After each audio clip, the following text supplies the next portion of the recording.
Assalamualaikum warahmatullahi wabarakatuh. Kami akan membentangkan produk BFC di bawah subjek pemikiran kritis dan kreatif. Kumpulan kami terdiri daripada 5 orang ahli iaitu Aina Syazwana, Nurul Syaza, Nurul Atika Syahirah, Nabilah dan Rabiatul Adawiyah. BFC adalah singkatan kepada Butterfly Sync. Kegunaan BFC ialah sebagai bahan bantu mengajar yang membantu murid yang mengalami masalah dalam mengenal pasti huruf-huruf Jawi yang tidak boleh bersambung.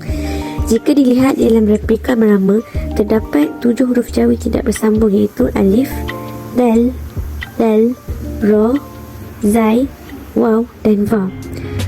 Mata pelajaran yang terlibat adalah Jawi tahun 1 di bawah topik huruf Jawi tidak bersambung. Terdapat 3 objektif pembelajaran penggunaan BFC iaitu yang pertama, murid dapat menyebut sekurang-kurangnya 5 daripada 7 huruf Jawi yang tidak bersambung dengan betul. Kedua, murid dapat melabelkan huruf-huruf Jawi yang tidak bersambung melalui lukisan rama-rama dengan baik. Dan yang ketiga, murid dapat menulis perkataan Jawi dengan tepat. Bagaimana idea tercetus? Subjek Jawi merupakan subjek teras dalam kafah. Puncanya, kelemahan murid untuk menulis huruf Jawi dengan betul. Justru, kami membina satu bahan bantu mengajar iaitu BBM yang menarik. Bentuk rama-rama boleh diletakkan huruf-huruf Jawi yang tidak boleh bersambung, diselitkan dengan gabungan lagu. Teori serta elemen kritis dan kreatif. Teori yang digunakan adalah teori kecerdasan Howard Gardner. Kenapa memilih teori ini?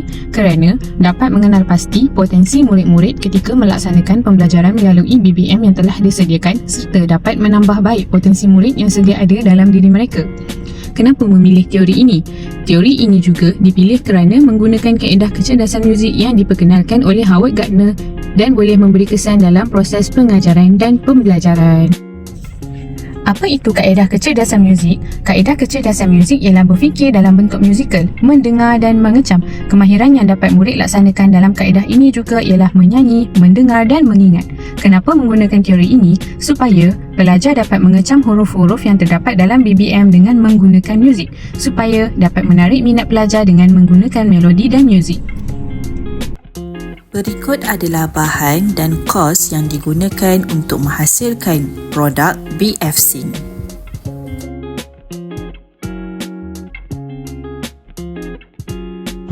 Bahan-bahan yang digunakan untuk menghasilkan BFC ini adalah kertas warna A4, dawai glitter, bunga, strawboard, pelbagai jenis gam, kad manila dan juga kertas warna besar. Seterusnya, plus, minus dan interesting. Plus, kelebihan. Yang pertama, melibatkan panca indera murid dalam proses pembelajaran. Seperti anda tahu, kami telah membina replika rama-rama Jawi. Jadi, murid-murid dapat melihat sendiri menggunakan mata kasar mereka dan juga menyentuh huruf-huruf yang terdapat pada replika tersebut. Secara tidak langsung, ia juga dapat menarik minat murid-murid untuk mengingat huruf-huruf Jawi yang tidak boleh bersambung, sekaligus dapat meningkatkan penguasaan mereka dalam penulisan huruf Jawi dengan baik. Minus pula iaitu kekurangan. Yang pertama, guru mengambil masa yang lama untuk mengendalikannya di dalam bilik darjah. Hal ini kerana selepas replika ini diperkenalkan, guru perlu mengajar murid-murid untuk melukis serama-rama dengan menggunakan lagu yang disediakan. Jadi, ia memerlukan masa yang agak panjang untuk mengendalikannya. Yang kedua, ia juga tidak melibatkan pergerakan murid-murid dalam mengendalikan bahan, di mana guru sahaja yang mengendalikan bahan dalam proses pengajaran dan pembelajaran ini. Yang ketiga, ia juga memerlukan usaha murid untuk berimajinasi kedudukan huruf-huruf Jawi yang tidak boleh bersambung pada replika rama-rama yang disediakan ini. Seterusnya, interesting. Apa yang menarik? Yang pertama, mewujudkan suasana pembelajaran yang menyeronokkan.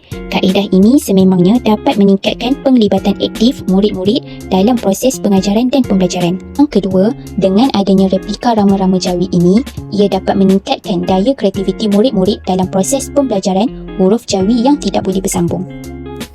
Okey, mari kita lihat kemampanan produk pula. Yang pertama, memudahkan murid untuk faham dan mendalami mata pelajaran Jawi, terutama sekali bagi topik huruf Jawi yang tidak boleh bersambung.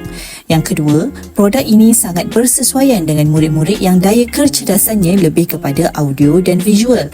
Hal ini kerana murid-murid perlu mengeluarkan huruf-huruf Jawi yang tidak bersambung berdasarkan gambar rama-rama, dan gambar rama-rama tersebut perlulah dilukis berdasarkan lagu rama-rama Jawi.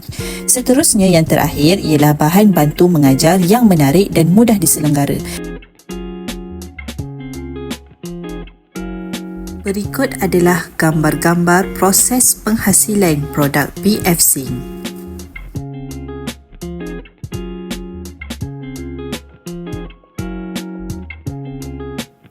Sekian sahaja daripada kumpulan kami. Terima kasih.